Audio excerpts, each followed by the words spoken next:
The day Daniel Harper quit his job, the sky outside the glass office tower was the color of old bruises, heavy and gray, as if the world already knew something was about to fall apart.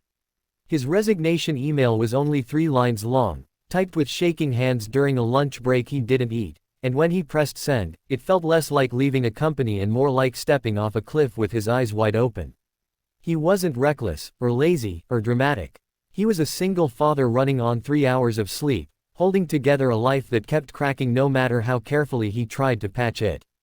Before we go deeper into Daniel's story, take a moment right now. If you believe in kindness, second chances, and quiet miracles that happen when people least expect them, please like this video, share it with someone who needs hope today, subscribe to the channel for more real and moving stories, and tell us in the comments where you're watching from. Your support truly matters more than you know. Daniel Harper had once been the kind of employee managers loved. Reliable, early, quietly brilliant. He worked as a systems analyst at a mid-sized tech firm in a city that never slowed down, even when people inside it were breaking. 5 years earlier, his life had been ordinary in the best way. A wife named Emily who laughed easily, a small rented house with creaky stairs, and a newborn son, Noah, whose tiny fingers wrapped around Daniel's thumb like a promise. Then came the sickness that arrived without warning, followed by hospital rooms that smelled of disinfectant and fear, and then the long, unbearable goodbye that left Daniel standing alone with a 6-month-old baby and a grief so heavy it rewrote the shape of his days. Being a single dad wasn't something Daniel had chosen, but it became his entire identity.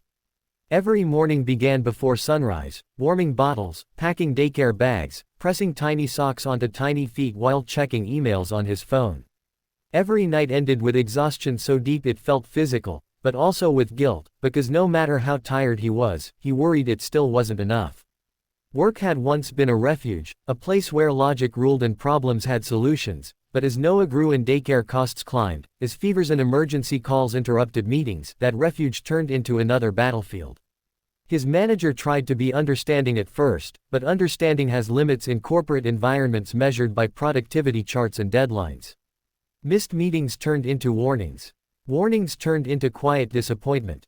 Daniel started staying late to make up for time lost, which meant picking Noah up last from daycare, seeing the judgment in the caregiver's eyes, and holding his crying son in the car while apologizing to an empty passenger seat.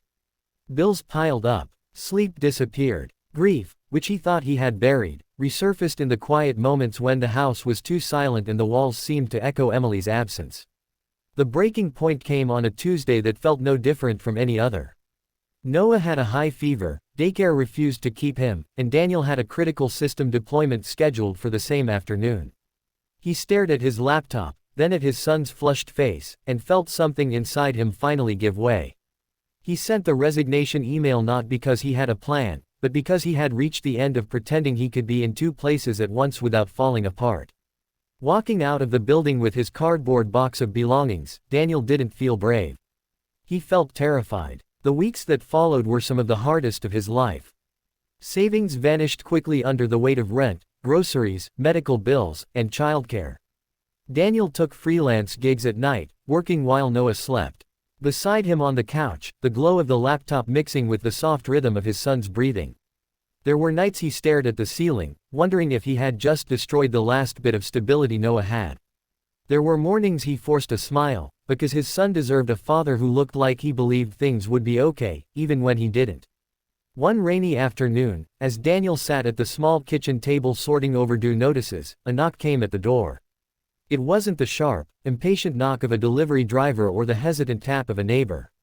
It was calm, deliberate, almost respectful. Daniel wasn't expecting anyone. He opened the door to find a man standing there in a tailored coat, rain beating on the shoulders, eyes scanning the modest house with something like concern rather than judgment. This man didn't belong in this neighborhood, and Daniel knew immediately who he was, even though they had only crossed paths once in a crowded hallway months earlier. Richard Caldwell, the CEO of the company Daniel had quit, was standing on his porch. Richard Caldwell wasn't known for personal gestures. He was a name at the top of emails, a presence behind glass walls, a figure associated with growth metrics and shareholder meetings. Yet here he was, miles away from the corporate campus, holding a folder under his arm and looking like a man who had driven a long time to get answers he couldn't find in reports. Daniel felt embarrassment rise in his chest, mixed with confusion and a quiet, stubborn dignity. He hadn't quit in anger.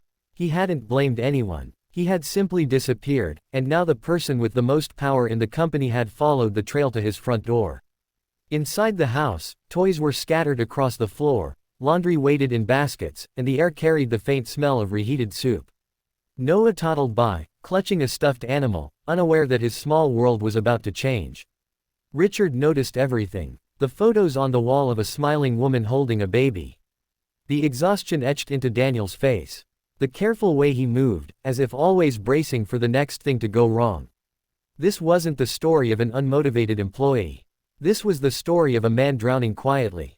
What happened during that visit didn't explode into instant miracles. It unfolded slowly, thoughtfully, the way real change often does. Richard had come not to scold or reclaim, but because Daniel's sudden resignation had bothered him. It stood out among hundreds of routine exits. Someone who had consistently delivered simply vanished, and for the first time in years, Richard decided to look beyond the numbers. He listened. He observed. He understood that systems can be optimized, but people cannot be treated like interchangeable parts without cost. In the days that followed, Daniel received an email that made him sit down because his legs suddenly felt weak. It wasn't an offer to come back to the same job that had broken him. It was a reimagined role, fully remote, flexible hours, focused on mentoring junior analysts rather than high-pressure deployments. The salary was intact. Childcare support was included. Medical benefits extended. It wasn't charity. It was humanity, wrapped in corporate authority and signed with a sincerity that felt rare. But the true change went deeper than employment. Richard initiated company-wide reforms after that visit, policies that acknowledged caregivers, mental health, and the unseen labor people carried into the office every day. Daniel didn't become a headline. He became a catalyst. Quietly, without intending to, his struggle reshaped a culture that had forgotten how fragile its people could be. Months later, Daniel's house felt warmer. Laughter returned to the walls. Noah grew stronger, happier, his world steadier. Daniel still worked hard, but now he worked without the constant fear of collapse. He cooked dinners without checking his phone every 5 minutes. He slept. He healed. Sometimes, late at night, he would think about how close he had come to losing everything, and how one unexpected knock had shifted the course of his life. If this story stirred something in you, if you felt the weight of Daniel's fear or the quiet relief of his second chance, please take a moment now to like this video, share it with someone who might need hope, and leave a comment. Your engagement helps stories like this reach hearts that are still holding on by a thread. And before this story ends, we have one special request for you.